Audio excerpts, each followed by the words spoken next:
आपका स्वागत है हमारे वीडियो में। आइए जानते हैं कि राम मंदिर उद्घाटन में क्या क्या खतरे होंगे। तो वीडियो को शुरू करते हैं। राम पर प्रेसिंग श्रद्धा। राम मंदिर को लेकर बड़ी खबर। 20 और 21 जनवरी को रहेगा बंद, फिर इस दिन हो पाएंगे राम लला के दर्शन। राम मंदिर इनॉग्रेशन। जिस प्रतिमा की प्राण प्रतिष्ठा होती है उसको अनेक प्रकार से निवास कराया जाता है, जिसे पूजा पद्धति में अधिवास कहते हैं। रामलला प्राण प्रतिष्ठा। राम मंदिर को लेकर बड़ी खबर। 20 और 21 जनवरी को रहेगा बंद, फिर इस दिन हो पाएंगे राम लला के दर्शन। राम मंदिर ओपनिंग। श्री राम जन्मभूमि तीर्थ क्षेत्र ट्रस्ट के महासचिव चंपत राय ने सोमवार को कहा कि मैसूर के अरुण योगीराज द्वारा बनाई गई रामलला की मूर्ति को अयोध्या में राम मंदिर में स्थापना के लिए चुना गया है और 20 जनवरी को इसे श्री राम जन्मभूमि तीर्थ पर गर्भगृह में स्थापित किया जाएगा। राय ने कहा कि 22 जनवरी को अयोध्या धाम में अपने नव्य भव्य मंदिर में श्री रामलला की प्राण प्रतिष्ठा का कार्यक्रम और पूजन विधि 21 जनवरी से शुरू हो जाएगी, जबकि जिस प्रतिमा की प्राण प्रतिष्ठा की जानी है उसे 21 जनवरी को गर्भगृह में अपने आसन पर स्थापित किया जाएगा। 23 जनवरी से फिर से भगवान के दर्शन। उन्होंने कहा कि 22 जनवरी को पौष शुक्ल द्वादशी अभिजीत मुहूर्त में दोपहर 12:20 पर श्री रामलला की प्राण प्रतिष्ठा का कार्यक्रम संपन्न किया जाएगा। उन्होंने कहा कि मंदिर 19 और 21 जनवरी को बंद रहेगा और लोग 23 जनवरी से फिर से भगवान के दर्शन कर सकेंगे। रामलला प्राण प्रतिष्ठा। रामलला प्राण प्रतिष्ठा में काशी की मुख्य भूमिका। 33 वैदिक विद्वानों का दल अयोध्या के लिए रवाना। प्राण प्रतिष्ठा कार्यक्रम की जानकारी देते हुए राय ने बताया, कार्यक्रम से जुड़ी सभी तैयारियां पूर्ण कर ली गई हैं। प्राण प्रतिष्ठा दोपहर 12:20 पर प्रारंभ होगी। प्राण प्रतिष्ठा का मुहूर्त वाराणसी के पुजारी श्रद्धेय गणेश्वर शास्त्री ने निर्धारित किया है। वहीं प्राण प्रतिष्ठा से जुड़े कर्मकांड की संपूर्ण विधि वाराणसी के ही लक्ष्मीकांत दीक्षित द्वारा कराई जाएगी। पुरानी मूर्ति का क्या होगा? उन्होंने बताया, पूजन विधि 21 जनवरी से शुरू होकर 21 जनवरी तक चलेगी।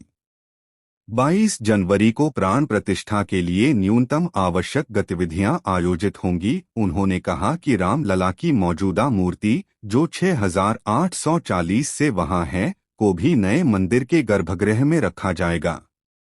राय ने ये भी बताया कि प्राण प्रतिष्ठा के अवसर पर गर्भगृह में प्रधानमंत्री नरेंद्र मोदी, मुख्यमंत्री योगी आदित्यनाथ, राष्ट्रीय स्वयंसेवक संघ (आरएसएस) के सरसंघचालक मोहन भागवत, राज्यपाल आनंदीबेन पटेल, राम जन्मभूमि न्यास के अध्यक्ष महंत नृत्य गोपाल दास और सभी न्यायी उपस्थित रहेंगे।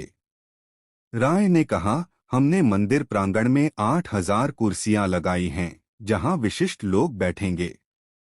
देश भर में 22 जनवरी को लोग अपने अपने मंदिरों में स्वच्छता और भजन पूजन कीर्तन में हिस्सा लेंगे। प्राण प्रतिष्ठा के कार्यक्रम को लाइव देखा जा सकेगा। उन्होंने कहा, प्राण प्रतिष्ठा पूरी होने के बाद लोग शंख बजाएं और प्रसाद वितरण करें। अधिक से अधिक लोगों तक प्रसाद पहुंचना चाहिए। हमारे आयोजन मंदिर केंद्रित होने चाहिए। सायंकाल में सूर्यास्त के बाद घर के बाहरी दरवाजे पर 5 दीपक प्रभु की प्रसन्नता के लिए अवश्य जलाएं। मूर्ति का वजन अनुमानित 827 से 382 किलो। उन्होंने बताया, जिस प्रतिमा की प्राण प्रतिष्ठा होनी है वो पत्थर की है। उसका वजन अनुमानित 680 से 424 किलो के बीच होगा। यह 5 वर्ष के बालक का स्वरूप है, जो खड़ी प्रतिमा के रूप में स्थापित की जानी है।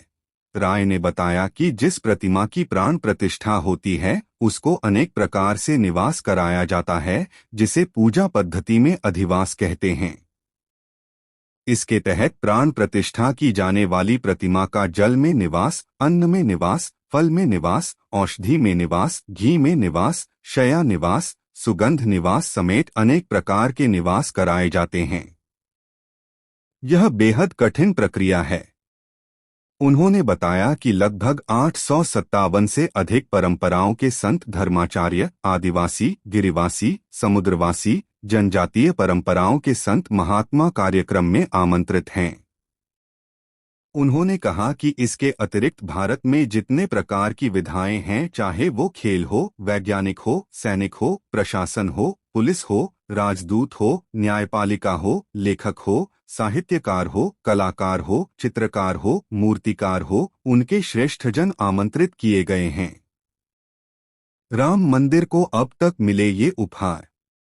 मंदिर के निर्माण से जुड़े 990 से अधिक लोग, जिन्हें इंजीनियर ग्रुप का नाम दिया गया है, वो भी इस कार्यक्रम के साक्षी बनेंगे।